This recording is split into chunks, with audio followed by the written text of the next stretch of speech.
हर हर महादेव। तो दोस्तों, आखिरकार वह शुभ घड़ी अब आ गई है जब बाबा केदारनाथ धाम पूरे विधि विधान के साथ 2 मई 2025 को खुलने जा रहा है। और इस बार की यात्रा सबसे ज़्यादा अलग होने वाली है, क्योंकि इस बार जो आकलन किया गया है वह यह किया गया है कि बहुत ही बड़ी संख्या में से बाबा के दर्शन करने के लिए श्रद्धालु जो हैं देश विदेश से आने वाले हैं। तो कैसी चल रही है यहाँ की तैयारियाँ और कैसे आप अपनी केदारनाथ यात्रा करेंगे, क्या क्या सुविधाएं आपको मिलने वाली है, किस तरीके से आप अपनी पूरी यात्रा का टूर प्लान करेंगे, और सब कुछ मैं आपको अपने अनुभव से इस वीडियो में आपको बताने वाला हूं। तो वीडियो को पूरा ज़रूर देखिएगा। इस वीडियो को देखने के बाद आपकी केदारनाथ यात्रा की जितने भी डाउट है वह दूर हो जाएंगे और आपकी यात्रा बहुत ही सरल हो जाएगी। तो इस वीडियो को सबके साथ शेयर ज़रूर कर दें यात्रा पर जो जाने वाले हैं, और उसके पहले आप जो है यह चैनल को सब्सक्राइब जरूर कर लें। दोस्तों, इस तरीके के इन्फॉर्मेशन वीडियो इस चैनल पर अक्सर आती रहती है। तो चलिए अपनी वीडियो को शुरुआत करते हैं। हर हर महादेव। दोस्तों, 2025 एक ऐसा साल रहेगा जिसमें रिकॉर्ड तोड़ श्रद्धालु जो है आने वाले हैं। हमने देखा था कि 2024 में किस तरीके से 50 लाख से भी ज़्यादा श्रद्धालुओं ने 4 धाम के दर्शन किए थे, और इस बार जो एडवांस बुकिंग हुई है ऑनलाइन, वहीं लगभग 30 लाख से ज़्यादा बुकिंग हो चुकी है। तो इस बार अनुमान है कि देश विदेश से इतने बड़े जो रिकॉर्ड तोड़ श्रद्धालु आने वाले हैं। तो दोस्तों, आपकी यात्रा की शुरुआत होती है हरिद्वार से। चारों धामों का द्वार हरिद्वार को कहा जाता है, और भारत से कहीं से भी हैं आप लोग तो पहले माँ गंगा में डुबकी लगाते हैं और इसी के साथ अपनी जो है 4 धाम यात्रा की शुरुआत करते हैं। दोस्तों, आप भारत के किसी भी कोने से हो, आपकी केदारनाथ यात्रा शुरू होती है हरिद्वार से।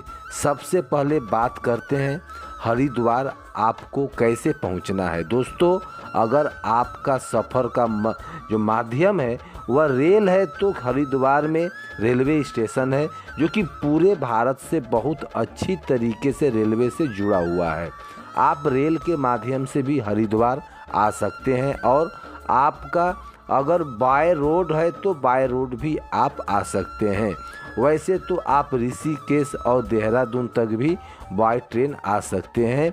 वहीं अगर आपका मध्य फ्लाइट है तो आप नज़दीकी एयरपोर्ट यानी देहरादून और जॉलीग्रांट पे भी आप आ सकते हैं, जहां से ऋषिकेश की दूरी 30 किलोमीटर है। चलिए अब बात करते हैं कि आप हरिद्वार पहुंच तो चुके हैं, और इसके आगे केदारनाथ जाने के लिए आपको बस टैक्सी कहां से मिलेगी। तो दोस्तों, हरिद्वार के रेलवे स्टेशन के सामने हरिद्वार का बस स्टैंड भी है, जहां से आपको ढेर सारे बस मिलेगी जो कि आपको सोनप्रयाग तक लेकर जाएगी। फाइनली आपको अच्छे से है तो जहां से आपका बस का लास्ट स्टॉप होगा, यानी कि सोनप्रयाग तक ही आप बस का सेवा ले सकते हैं। सोनप्रयाग से आप गौरी कुंड तक जाएंगे टैक्सी या फिर कोई अन्य माध्यम से, क्योंकि सोनप्रयाग से गौरी कुंड की दूरी मात्र 5 किलोमीटर है, जहां से आपकी केदारनाथ यात्रा पैदल शुरू होती है।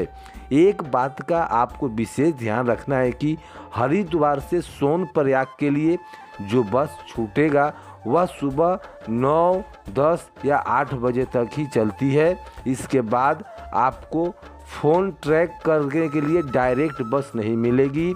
शाम की समय जो होता है बहुत ही कम बस चलती है वहाँ।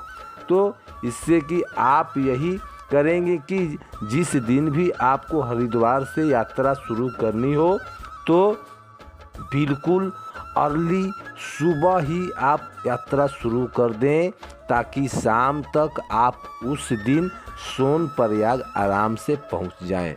बस से आपको हरिद्वार से सोनप्रयाग पहुंचने में लगभग 8 से 10 घंटे लगेंगे दोस्तों।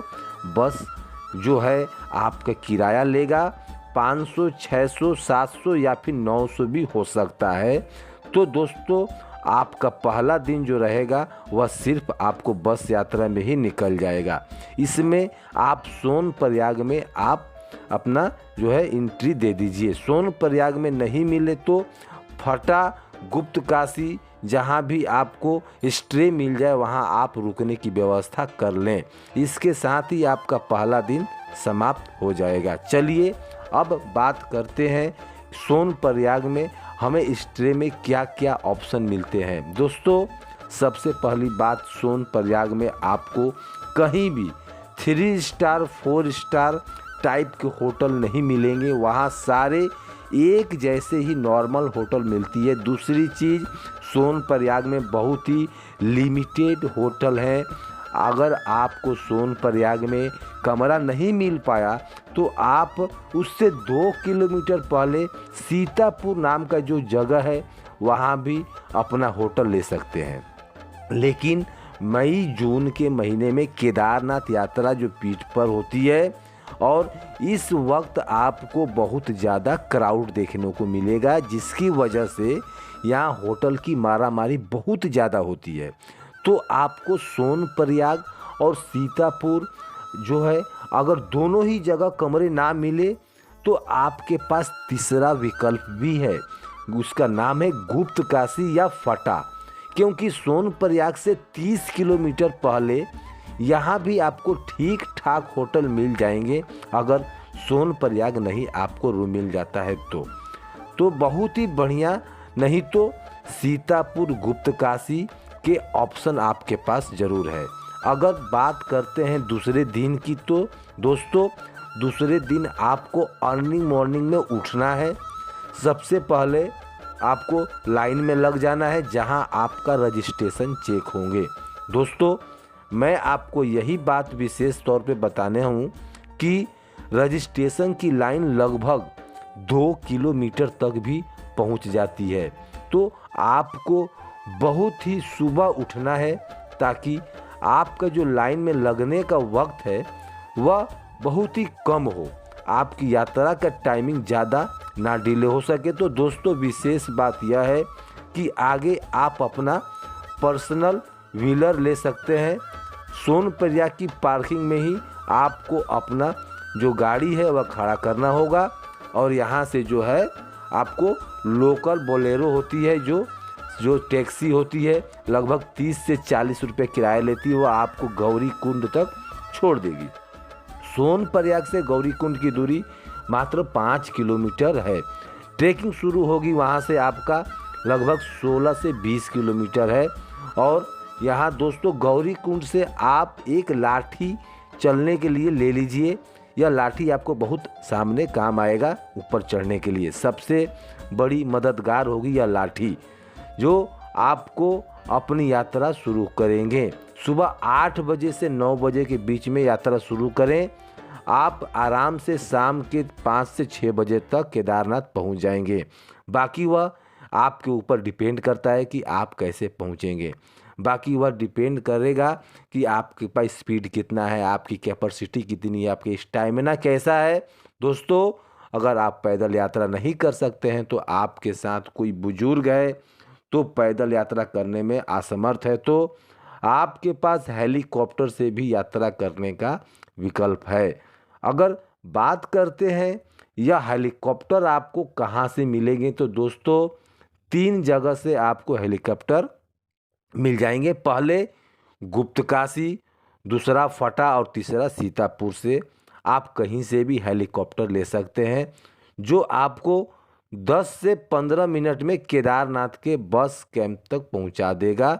वहां बेस कैंप पर पहुंचने के बाद आपको ऑनलाइन ही आपको वहां से जो है बुकिंग करनी होगी, क्योंकि क्राउड होने की वजह से पहले ही बुकिंग आपको करना पड़ेगा। आपको यहीं कोई ठहरने के लिए कैंप बुक करना पड़ेगा। हेलीकॉप्टर से यात्रा करना चाहते हैं तो आपके बुकिंग 15 से 20 दिन पहले ही करवा लें, क्योंकि दोस्तों मई जून के महीने बहुत ज़्यादा क्राउड होती है।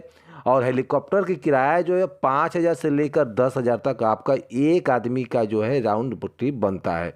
अगर आप घोड़े या खच्चर से जाना चाहते हैं तो आप घोड़े या खच्चर का कॉस्ट यदि आपको लगभग 4,000 से लेकर 6,000 तक पर पर्सन एक साइड छोड़ने का होता है। दूसरा बात करते हैं केदारनाथ में होटल जो है वहाँ कोई ऑप्शन ज़्यादा नहीं होता है, आपको वहाँ मिल सकते हैं लेकिन बहुत ही ज़्यादा वहाँ पर होटल नहीं है, क्योंकि ज़्यादा क्राउड होने के साथ जिसमें लोग अपना कैंप में भी गुजारा कर लेते हैं। लेकिन आप जो है NNVM की डिस्ट्रिक्ट में भी जाकर आप देख सकते हैं, जहाँ 1,000 से लेकर 2,000 तक आपको जो किराया लेगी, और साथ में वहाँ पर कैंप में भी बहुत सारे ऑप्शन होते हैं जहाँ पर आपको 500 से लेकर 1,000 तक का कैंप मिल जाएंगे। तीसरा ऑप्शन जो हो टेंट का, टेंट आपको जगह जगह मिलती है। तो दोस्तों आप अपने ग्रुप में हैं तो ग्रुप के साथ टेंट में भी ठहर सकते हैं, और वहाँ पर आपको 500 से लेकर 1,000 रुपये तक का किराया देना पड़ सकता है।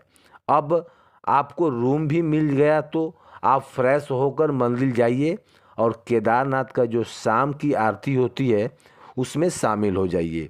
यह आरती बहुत ही भावपूर्वक होती है, जिसके दर्शन करने के लिए लोग दूर दूर से आते हैं। चलिए दोस्तों, अब बात करते हैं खाने पीने का। खाने पीने का वहाँ क्या क्या आपका ऑप्शन है। आपको केदारनाथ में बहुत ज़्यादा तो खाने का ऑप्शन नहीं मिलेंगे, मगर कुछ वहाँ पर ढाबे हैं, रेस्टोरेंट हैं, जहाँ पर आप अपना खाना नाश्ता पानी कर सकते हैं। इसके अलावा छोटी छोटी सी वहाँ पर शॉप भी मिल जाएगी, जहाँ आप अपना नाश्ता और भोजन कर सकते हैं। दोस्तों एक बात मैं आपको विशेष रूप से बताना चाहता हूँ कि सीजन के वक्त होटल का प्राइस वहाँ पर बहुत ज़्यादा हाई हो जाता है। पिछले साल 10,000 तक लोगों से चार्ज लिए थे वहाँ के सब होटल वालों ने, तो रूम के लिए चार्ज बहुत ज़्यादा हो जाता है। दोस्तों मई जून के महीने में प्राइस बहुत हाई लेवल पर होती है, इसलिए आप कोशिश करें कि अपनी बुकिंग एडवांस कर लें, और आपका बजट कम है तो कैंप में आप ठहर कर भी वहाँ रह सकते हैं। दोस्तों अब कुछ विशेष बातों का आपको ध्यान रखना है। मौसम वहाँ कभी भी बिगड़ सकता है, और आप इस बार देख रहे हैं कि किसी भी तरीके से वहाँ भारी बर्फबारी और बारिश वहाँ पर कंटिन्यू हो रही है। तो आपको अपने साथ रेनकोट और छाता ज़रूर रखना है। ठंड बहुत ज़्यादा यहाँ तक कि आपका रात में माइनस में भी टेम्परेचर चला जाता है। इसके पास हर तरीके का मोटे गर्म कपड़े आपके पास होने चाहिए। अगर आपने ऐसा नहीं किया तो बहुत बड़े परेशानी में वहाँ फंस सकते हैं। तीसरी बात दोस्तों, ऑनलाइन पेमेंट का भरोसे ना रहें, क्योंकि वहाँ पर नेटवर्क का कोई भरोसा नहीं कि आपका नेटवर्क है या नहीं है। तो आप अपने साथ कैश पैसे का भी बंदोबस्त रखें, और अपने अब जो है एक्सपीरियंस से मैं आपको बता रहा हूँ कि अगर आप यह ट्रैक पैदल करने वाले हैं तो अपने पैर वगैरह का नाखून काट लें दोस्तों, क्योंकि आप ज़रूर जो कटई कटवाए तो आगे चलकर यह आपको बहुत ही कष्ट देने वाले हैं। तो ट्रैकिंग के लिए आप सबसे साथ एक अच्छी क्वालिटी के जूते भी रख लें, क्योंकि इस वक्त यहाँ पर बर्फ़ वगैरह पड़ी रहती है बहुत ज़्यादा जो होती है। तो एक अच्छी ग्रिप के जूते भी आप अपने साथ रखिए। दोस्तों यही थी केदारनाथ धाम की एक सिंपल क्वालिटी टूर गाइड, मैंने आपको अपने वीडियो के माध्यम से बताया। आप आराम से अपनी केदारनाथ यात्रा को प्लान कर सकते हैं, और आप केदारनाथ यात्रा पैदल शुरू कर सकते हैं। और अगर वीडियो हमारा जो है पसंद आया हो तो हमारे चैनल को सब्सक्राइब ज़रूर कर लें, और वीडियो को एक लाइक कर दें, ताकि मुझे मोटिवेशन मिले और इस तरीके की वीडियो जो है मैं आपके पास हमेशा बनाकर लाते रहूं। तो दोस्तों इसी के साथ इजाज़त दीजिए। हर हर महादेव, जय उत्तराखंड, जय श्री राम, नमस्कार दोस्तों।